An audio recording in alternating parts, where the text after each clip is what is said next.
चमकीला murder case. लोग कहते थे चमकीला के गाने अफीम का काम करते हैं, एक बार सुन लो तो ऐसा नशा चढ़ता है कि फिर उतरता नहीं।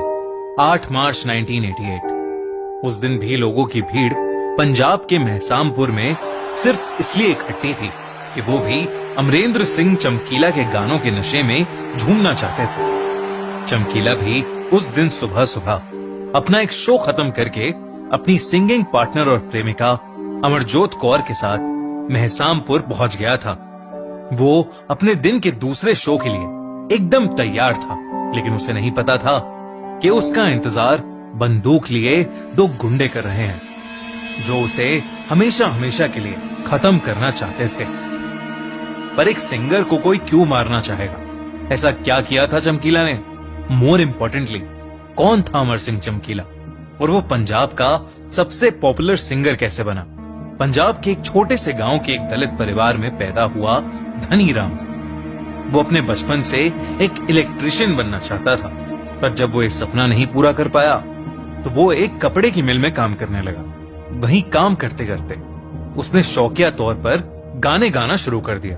धीरे धीरे वो हारमोनियम और ढोलकी भी सीखने लगा। इसी दौरान उसकी मुलाकात सुरेंद्र शिंदा नाम के एक इंसान से हुई। सुरेंद्र को धनी राम के गाने बड़े पसंद आए, तो उसने उसको अपने बैंड में गाने गवाने शुरू कर दिया और वहीं धनी राम का नाम पड़ा, अमर सिंह चमकीला। इसके बाद चमकीला ने गाने लिखना भी शुरू कर दिया। थोड़े ही समय में चमकीला के गाने पंजाब के लोगों में एक आग की तरह फैल गए। चमकीला पूरे पंजाब भर में खूब सारे शोज करने लगा। फिर उसने सुरेंद्र का बैंड छोड़ दिया और अकेले गाना गाना शुरू कर दिया। लेकिन उसके फैंस और जनता ने उससे एक लेडी सिंगर की डिमांड की और तब वो एक अच्छी डुएट गाने वाली एक लड़की को ढूंढने लगा। इस खोज में उसकी मुलाकात हुई अमरजोत कौर से। चमकीला को अमरजोत की गायकी और अंदाज दोनों बहुत पसंद आए और साथ में गाते गाते दोनों को एक दूसरे से प्यार हो गया। बस फिर क्या था, दोनों मिलकर गाने गाते रहे और पंजाब के हर दिल की धड़कन बन गए। 27 साल की उम्र में चमकीला इतना ज्यादा पॉपुलर हो गया था कि वो साल के 365 दिन में 365 शोज करने लगा था। चमकीला की पॉपुलैरिटी सिर्फ इंडिया तक ही नहीं, बल्कि चमकीला और अमरजोत ने मिलकर उस समय बहरान, दुबई, इंग्लैंड, कनाडा और तो और अमेरिका में भी कई हाउसफुल शोज किए थे। उस दिन भी चमकीला और अमरजोत पंजाब के महसामपुर गांव में अपने अगले शो के लिए पहुंच चुके थे। खेत किनारे गाड़ी रोककर वो खेत के रास्ते अपने ग्रुप के 3 मेंबर्स के साथ परफॉर्मेंस की जगह पर पहुंचने ही वाले थे, जब एकदम से एक मोटरसाइकिल पर 2 लोग उनकी तरफ आए और उन पर AK-47 से फायर करने लगे। उन्होंने चमकीला और अमरजोत के शरीर को गोलियों से छलनी कर दिया। पंजाब के उस समय के सबसे शानदार म्यूजिशियन का दिन दहाड़े मर्डर हो गया था। अगले दिन चमकीला की मौत की खबर पूरे पंजाब में फैल गई। लेकिन अजीब बात तो यह थी कि ना ही चमकीला के परिवार ने, ना ही महसामपुर के गांव वालों ने और ना ही जो लोग उसे हॉस्पिटल लेकर गए थे, किसी ने भी कोई रिपोर्ट लिखवाई। पर चमकीला के कई फैंस को यह मंजूर नहीं था और उनमें से कुछ ने हिम्मत की और चमकीला और अमरजोत के अगेंस्ट हुए अटैक की रिपोर्ट लिखवाई। 1980s में सारी की सारी पंजाब पुलिस खालिस्तान मूवमेंट और पंजाब में चल रहे नाजुक हालातों से डील कर रही थी और उनके पास चमकीला केस को इन्वेस्टिगेट करने के लिए टाइम नहीं था, क्योंकि वो हर दिन गोलाबारी और बड़े बड़े बॉम्ब ब्लास्ट से डील कर रहे थे। लेकिन चमकीला के फैंस का प्रेशर इतना ज्यादा हो गया था कि पुलिस को इस केस को प्रायोरिटी देनी पड़ी और उन्होंने अपनी इन्वेस्टिगेशन शुरू कर दी। पहली सबसे अजीब बात जो पुलिस ने नोटिस की वो ये थी कि चमकीला और अमरजोत के परिवार में किसी ने भी उनके मर्डर की रिपोर्ट नहीं लिखवाई।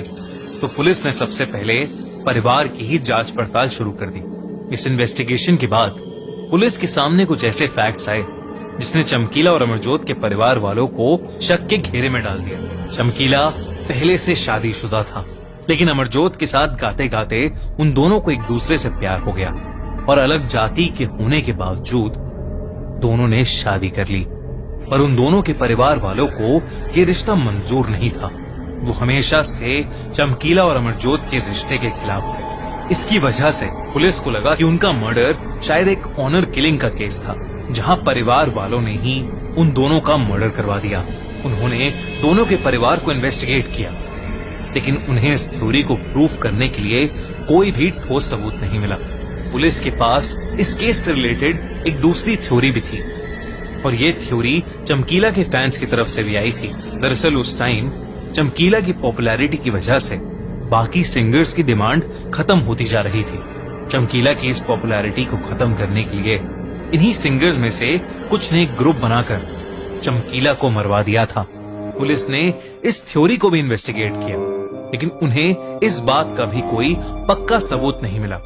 इसके बाद पुलिस ने अपनी तीसरी और आखिरी थ्योरी को इन्वेस्टिगेट किया।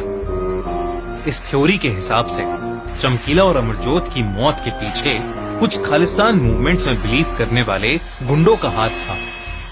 चमकीला और अमरजोत के गानों की फेमस होने की वजह सिर्फ उनकी गायकी और अच्छा म्यूजिक ही नहीं, बल्कि उन गानों के लिरिक्स यानी बोल भी थे। चमकीला अपने गानों में वही बोलता था जो अपने आसपास देखता था। उस टाइम पंजाब बहुत सारी प्रॉब्लम से जूझ रहा था। ड्रग्स, पॉलिटिकल कॉन्फ्लिक्ट्स, शादियों के बाद अफेयर्स, गुंडागर्दी, ये सब पंजाब में आम बात बन गई थी, और चमकीला इन्हीं चीजों के ऊपर अपने गानों के जरिए बात करता था। जहां कुछ लोग चमकीला को सच बताने के लिए वाहवाही दे रहे थे, वहीं कई लोगों को ऐसा लग रहा था कि चमकीला के ऐसे गाने बनाने की वजह से पंजाब बदनाम हो रहा है, और साथ ही साथ पंजाब का युवा भटक भी रहा है। पुलिस ने जैसे जैसे इस एंगल को इन्वेस्टिगेट किया, उन्हें पता चला कि इस मूवमेंट से लिंक्ड कुछ लोगों ने पहले भी चमकीला को कई बार धमकी दी थी। और तो और चमकीला ने उन टॉपिक्स पर गाने बनाना भी बंद करके धार्मिक गाने बनाना शुरू कर दिया था। लेकिन चमकीला के शोज में उसके फैंस उससे जो सुनना चाहते थे वो वही गाने गाता था, और ये भी चमकीला के दुश्मनों को मंजूर नहीं था। उस टाइम पर पुलिस इस थ्योरी को ढंग से इन्वेस्टिगेट भी नहीं कर पाई, क्योंकि उन्हें जिस आदमी की टिप मिली थी वो आदमी काफी पावरफुल था, और उसके खौफ और रौब की वजह से पुलिस उससे कभी चमकीला मर्डर केस रिलेटेड कोई सवाल तक भी नहीं उठा पाई। पुलिस को कभी कोई पुख्ता सबूत मिल ही नहीं पाया, और इस वजह से उस टाइम के पंजाब के सबसे पॉपुलर सिंगर चमकीला का मर्डर केस हमेशा हमेशा के लिए अनसॉल्व ही रह गया। दोस्तों, आपको क्या लगता है चमकीला के हत्यारे कौन थे, और क्या वो इसलिए नहीं पकड़े गए क्योंकि पुलिस ने इस केस पर ध्यान नहीं दिया, या चमकीला के हत्यारे इतने पावरफुल थे कि उन्होंने पुलिस को इस केस को ढंग से इन्वेस्टिगेट करने ही नहीं दिया?